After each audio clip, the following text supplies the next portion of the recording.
Bueno, agradezco mucho la invitación de AIPEDA, asociación importante para el tenis y para la gente en general, porque las enseñanzas del tenis está a través de la enseñanza de la vida.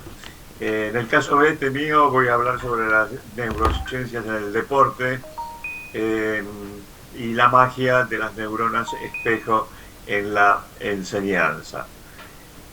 Eh, la neurociencia, en términos que significa neurociencia, es aquel que se aplica a la ciencia y se dedica al estudio, observación y análisis del sistema nervioso central del ser humano. Generalmente, antes que esto surgiera, las neurociencias, eh, el aprendizaje con respecto a la falta de esta importante ciencia, quedaba como medio huérfano y ha demostrado que el aprendizaje es una experiencia positiva y agradable cuando nosotros ahora lo vamos viendo. ¿Cómo está compuesta la parte de neurociencia? El, es el sistema nervioso central y está compuesto del encéfalo y la médula espinal. Ahora, el encéfalo está formado por el cerebro, que es el órgano que controla las acciones voluntarias y se relaciona con el aprendizaje, la memoria y las emociones. El cerebelo coordina los movimientos, los reflejos y equilibrio del cuerpo. Y el bulbo raquídeo dirige las actividades de los órganos internos como la respiración, los latidos del corazón y la temperatura corporal. Esto es muy, muy importante que tanto la gente que esté mirando este video y especialmente los profesores entiendan la importancia que tiene la parte de neurociencia con respecto al aprendizaje.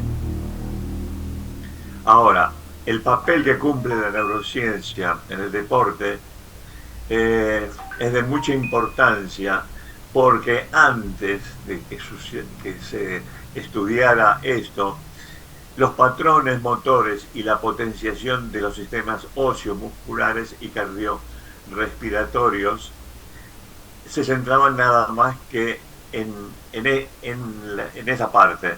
Pero hoy en los deportistas se da a nivel cerebral, que eso es lo que vamos a tratar de conocer ahora.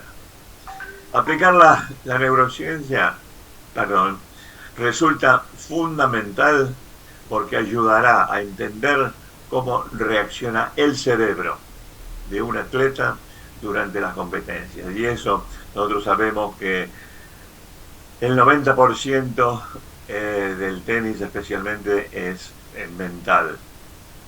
Los grandes jugadores siempre promulgan eso, pero desde ya de un principio, porque estamos hablando de Pete Sampras, de McEnroe, etcétera, etcétera, y siempre le dieron mucha, mucha importancia a la parte mental.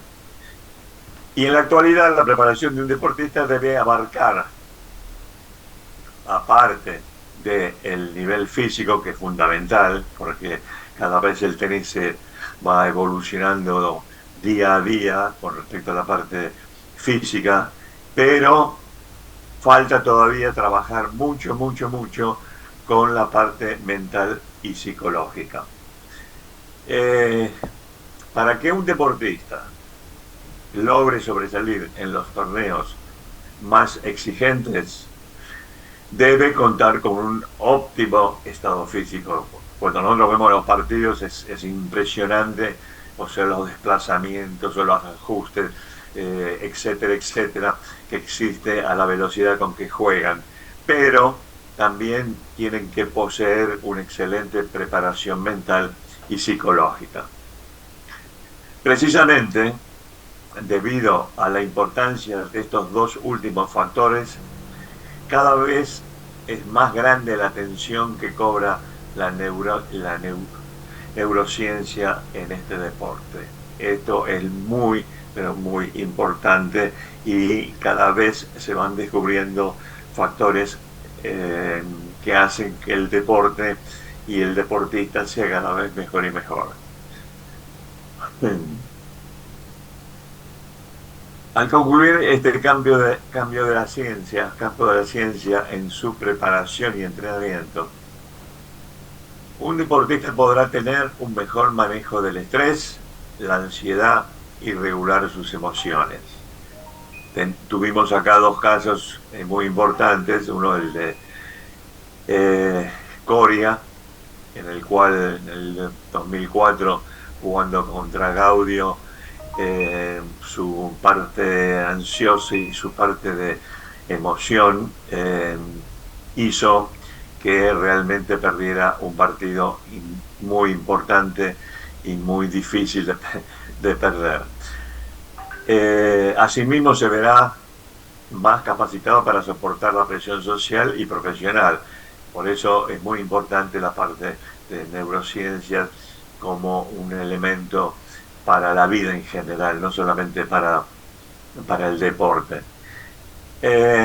Y también lo tenemos a el Potro, bueno, que después de haber ganado el US Open, realmente empezó a sufrir muchas lesiones relacionadas a su parte emocional más que física, aunque la mente y el cuerpo están juntos.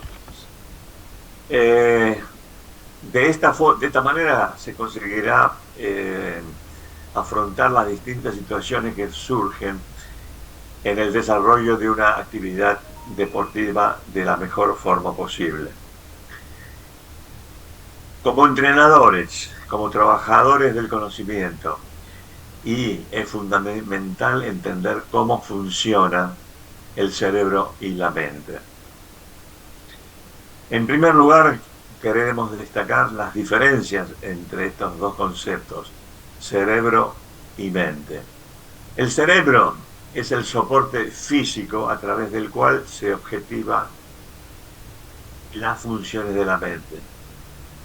La mente es la capacidad de pensar, razonar, ordenar ideas, crear relaciones entre ellas, concebir cosas, ver con y más alientos. La diferencia entre el cerebro y la mente lo podemos ver como si fuera un auto. El motor es el cerebro, es el vehículo, y la fuerza, la energía que puede hacer ese motor es la mente. Pasando a la parte de aprendizaje, es fundamental que cada vez el aprendizaje sea mejor y más positivo.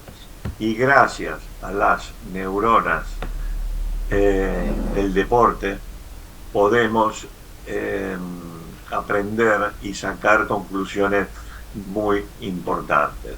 Este cuadro que vemos acá está relacionado a las neuronas espejo, que la vamos a ver más ahora enseguidita, el efecto Pigmalión, la autoprofecía cumplida y la creencia autoprofética del entrenador. Esto es fundamental para el aprendizaje y la enseñanza que nosotros tenemos que transmitir. Las neuronas de espejo fueron creadas o vistas por Giacomo Rizzolatti en el año 1996. Y en general son las neuronas espejo que te ponen en el lugar del otro. Se relacionan con la comprensión de la acción y en segundo lugar con la imitación, la empatía e inclusive con la lectura de la mente. Un buen profesor, un buen entrenador, lo principal de todo es la empatía, que pueda realmente darse cuenta y tratar de buscar la forma de que el alumno el atleta que está entrenando, o sea, logre su mejor rendimiento. Con respecto a la actualización de la enseñanza, las neuronas espejo, factor impresionante. Históricamente la enseñanza se la definía como la acción y efectos de Hola Nicolás, instruir, enseñar, adoctrinar y amaestrar con reglas o preceptos. Pero con respecto a la nueva enseñanza y la genética y las neurociencias aparecen las neuronas espejo. Y bueno, este descubrimiento analiza más claramente las capacidades cognitivas en funciones como la empatía y la imitación que ya dijimos anteriormente. Y también cómo visualizar con mayor precisión los mecanismos de detección de movimientos fundamentales para la anticipación y previsión de acciones propias y de nuestros rivales. Es fundamental estar atentos y estar presentes con esta parte de empatía. A nivel cerebral, este tipo de entrenamiento permite activar una mayor cantidad de neuronas, con lo cual se mejora no solo la rapidez de los movimientos en el campo de juego, sino también la velocidad en la toma de decisiones, que eso es fundamental en el tenis actual y en todos los deportes de alto rendimiento. Fíjense en esta clase de enseñanza, el alumno y el maestro, qué producen, qué es lo que hace una nueva reacción de esta diada alumno-maestro, a tal punto que surge una magia tipo neuronas espejo en dar y recibir entre el que enseña y el que aprende. Esto para mí y para mi experiencia como entrenador y profesor de muchos años es la pura y la única verdad. En el proceso de aprendizaje, los valores, las ideas y la actitud nuestra o del maestro ante el aprendizaje podrían ser tan importantes como el material en que se está enseñando. Yo puedo ser un genio enseñando, pero si no tengo esa actitud de ver que el alumno recibe y da, nos hace más grandes y mejores maestros. Y después sale estas dos cosas que son fundamentales en la enseñanza, que es el efecto Pygmalion y la autoprofecía cumplida. ¿Qué es el efecto Pygmalion? Bueno, está en la mitología griega, que Pygmalion era rey de Chipre y un magnífico escultor. La diosa Venus lo obligó a Pygmalión de buscar a su mujer preferida para realmente poder seguir en el trono. Y no podía llegar a conocer la mujer perfecta y no podía cumplir con las expectativas que le había puesto la reina Venus. A tal punto que esculpió la mujer que deseaba y la trataba como si fuera una mujer real, como si estuviera viva, hasta que ésta cobró vida. Iba todos los días, hablaba con ella, la acariciaba, la besaba, etcétera, etcétera, y hasta que en un momento cobró vida. Y ahí es donde la autoprofecía se había cumplido, que está realmente donde de tanto pensar en una situación se produce que esa predicción se cumpla y se crea la creencia autoprofética del entrenador. Cuanto nosotros más creemos en la capacidad de nuestros alumnos y nuestros atletas, automáticamente su vida, sus ejercicios, sus logros van a ser cumplidos. La expresión efecto Pigmalión es usada cuando las creencias y expectativas que otros tienen sobre nosotros. Estas afectan el comportamiento general, generando conductas que confirmen lo que se espera que hagamos.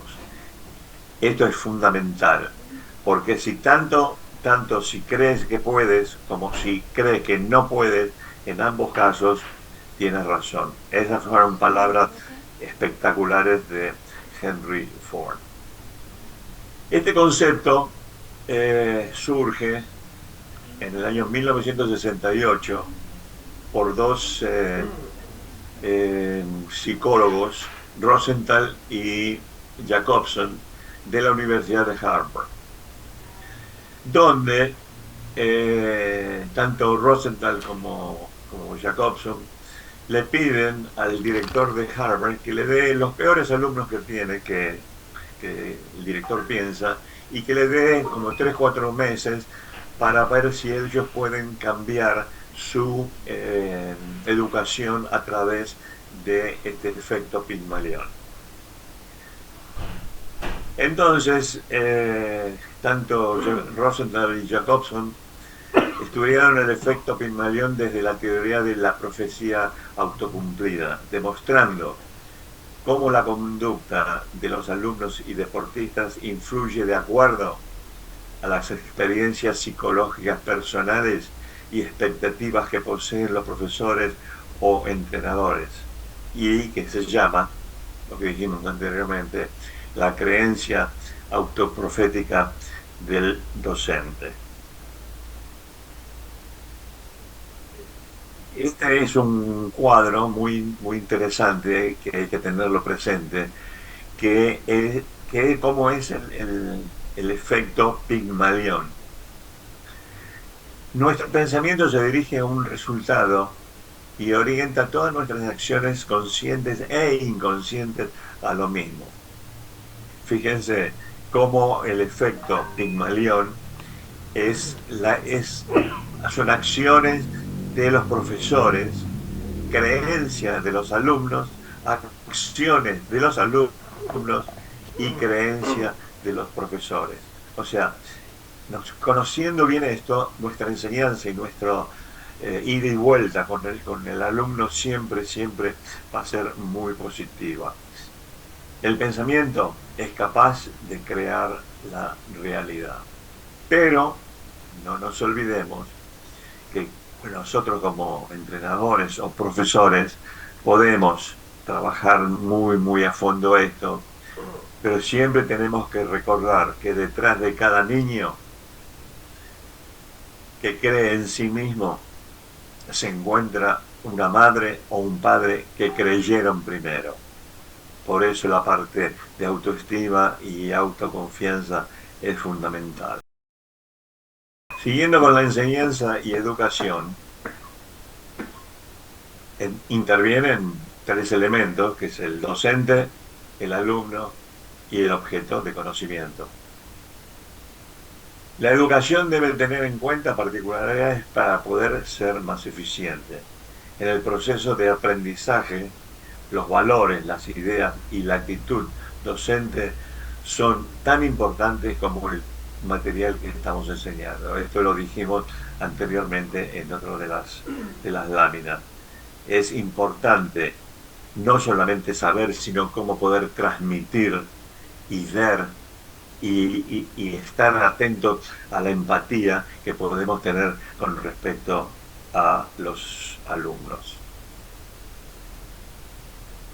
La docencia es una profesión apasionante. La docencia, más que impartir conocimientos, es convivir con sus alumnos, conociendo sus gustos, aceptando sus diferencias para brindarles una formación integral. Ser maestro es una vocación con la que muchas personas nacen y tienen momentos y situaciones que jamás serán borradas de la memoria. Es muy satisfactoria y gratificante. El profesor es el instrumento didáctico más poderoso en la educación por todo lo que vimos anteriormente, y si lo podemos realmente incorporar en nuestro conocimiento y en nuestra sabiduría, vamos a poder lograr grandes cosas.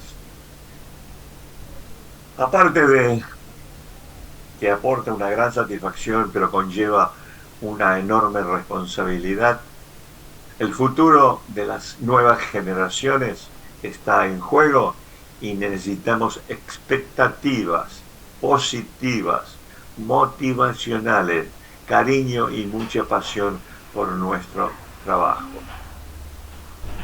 Hubo grandes entrenadores que solamente estaban atentos y muy empáticos con sus jugadores. Entonces, automáticamente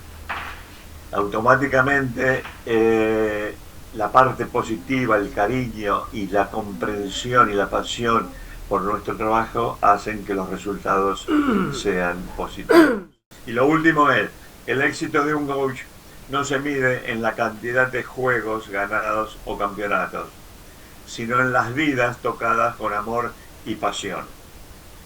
Los trofeos se opacan y se llenan de polvo con el tiempo, pero esas vidas se transformarán en grandes seres humanos, que eso es lo que es la filosofía mía. Yo pienso más en el ser humano que en el deportista en sí. Muchas gracias.